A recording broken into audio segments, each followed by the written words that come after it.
Hello friend, welcome to my YouTube channel. तो friend, आज के इस वीडियो में आप सभी को बताने वाला हूं क्लास 12 फिजिक्स 2025 बोर्ड एग्जाम के लिए जो कि महत्वपूर्ण प्रश्न बताने वाला हूं, जो कि आपके 6 मार्च के लिए काफी इंपॉर्टेंट होने वाला है। तो यहाँ जो कि आपका पहला क्वेश्चन दिया गया है, यानी कि वैद्युत क्षेत्र की तीव्रता की परिभाषा तथा इसका मात्रक आपको लिखना होगा। तो यहाँ से आप सबसे पहले लिखेंगे जो कि वैद्युत क्षेत्र की तीव्रता की परिभाषा। तो यहाँ पर जो कि दिया गया है, वैद्युत क्षेत्र में किसी बिंदु पर रखे परीक्षण आवेश पर लगने वाले बल तथा परीक्षण आवेश के मान की निष्पत्ति को उस बिंदु पर यानी कि वैद्युत क्षेत्र की तीव्रता ई कहते हैं। और आपको इसका मात्रक भी बताना होगा, और इसका जो मात्रक होता है न्यूटन प्रति कूलाम। तो यहाँ जो कि आपका पहला क्वेश्चन कंप्लीट हो गया। अब यहाँ जो कि आपका दूसरा क्वेश्चन दिया गया है, यानी कि संधारित्र की धारिता की परिभाषा आपको लिखना होगा। तो यहाँ पर दिया गया है जो कि किसी संधारित्र की धारिता उसकी एक प्लेट को दिए गए आवेश तथा दोनों प्लेटों के बीच उत्पन्न विभवांतर के अनुपात के बराबर होता है। अर्थात संधारित्र की धारिता बराबर होता है C बराबर Q/V। तो यहाँ जो कि आपका दूसरा क्वेश्चन भी कंप्लीट हो गया। अब यहाँ जो कि आपका तीसरा क्वेश्चन दिया गया है, यानी कि किसी वैद्युत सेल के विद्युत वाहक बल का यानी कि अर्थ आपको समझाना होगा। तो यहाँ पर आप लिखेंगे जो कि एकांक आवेश को पूरे परिपथ में सेल सहित प्रवाहित करने में सेल द्वारा दी गई ऊर्जा को यानी कि सेल का विद्युत वाहक बल कहते हैं।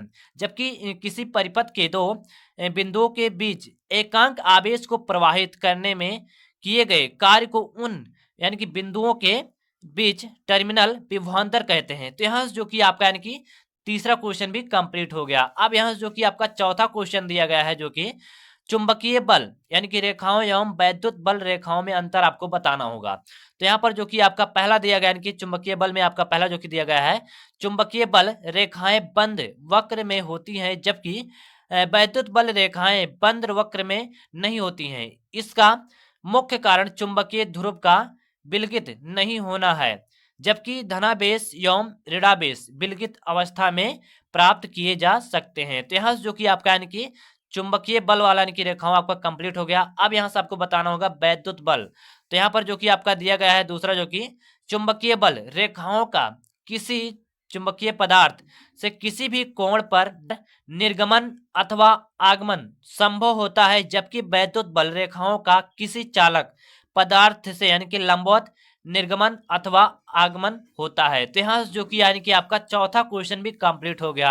अब यहाँ जो कि आपका पांचवा क्वेश्चन दिया गया है, जो कि शंट से क्या अभिप्राय है।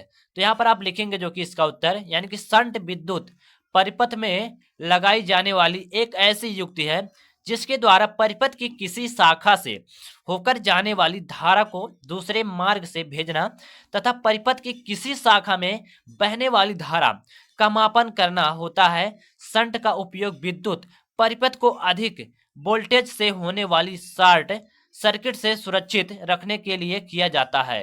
तो यहाँ जो कि आपका शंट वाला जो क्वेश्चन था कंप्लीट हो गया, यानी कि पांचवा क्वेश्चन आपका कंप्लीट हो गया। अब यहाँ जो कि आपका छठा क्वेश्चन दिया गया है, जो कि प्रति तथा अन्य चुंबकीय पदार्थों में मुख्य अंतर आपको बताना होगा। तो यहाँ पर आप इसका उत्तर लिखेंगे जो कि ऐसे पदार्थ जो तीव्र प्रबलता के चुंबकीय क्षेत्र में रखने पर क्षेत्र की विपरीत दिशा में आंशिक रूप से चुंबकित होते हैं, प्रति चुंबकीय पदार्थ कहलाते हैं। जैसे कि यहाँ पर उदाहरण दिया गया है, पहला जो कि आपका सोना, चांदी, हीरा, नमक, जल, वायु आदि। अब यहाँ जो कि आपको लिखना होगा, ऐसे पदार्थ जो प्रबल तीव्रता के चुंबकीय क्षेत्र में रखे जाने पर क्षेत्र की दिशा में आंशिक रूप से चुंबकित होते हैं, अन्य चुंबकीय पदार्थ कहलाते हैं। जैसे कि यहाँ पर दिया गया है एल्यूमिनियम, सोडियम, ऑक्सीजन। तो यहाँ जो कि यानी कि आपका छठवां क्वेश्चन भी कंप्लीट हो गया। अब यहाँ जो कि आपका यानी कि सातवां क्वेश्चन दिया गया है, जो कि काफी इंपॉर्टेंट है आपके बोर्ड एग्जाम के लिए, यानी कि स्वप्रेरण से आप क्या समझते हैं। तो यहाँ पर आप लिखेंगे जो कि किसी कुंडली से संबंध चुंबकीय फ्लक्स के मान में परिवर्तन होने पर उसी कुंडली में प्रेरित वैद्युत वाहक बल तथा प्रेरित धारा उत्पन्न होने की घटना को यानी कि स्वप्रेरण कहते हैं। स्वप्रेरण गुणांक यानी कि बी में सूत्र यहाँ पर हो जाएगा ml2t-2 a-2। तो यहाँ जो कि यानी कि आपका सातवां क्वेश्चन भी कंप्लीट हो गया। अब यहाँ जो कि आपका आठवां क्वेश्चन दिया गया है, यानी कि वैद्युत अनुनाद से आप क्या समझते हैं। तो आप यहाँ पर लिखेंगे जो कि किसी वैद्युत परिपथ की वह स्थित जब किसी विशेष अनुनादी आवृत्ति पर उस परिपथ की प्रतिबाधाओं या प्रवेशता के मान परस्पर निरस्त हो जाएं वैद्युत अनुनाद कहलाती है।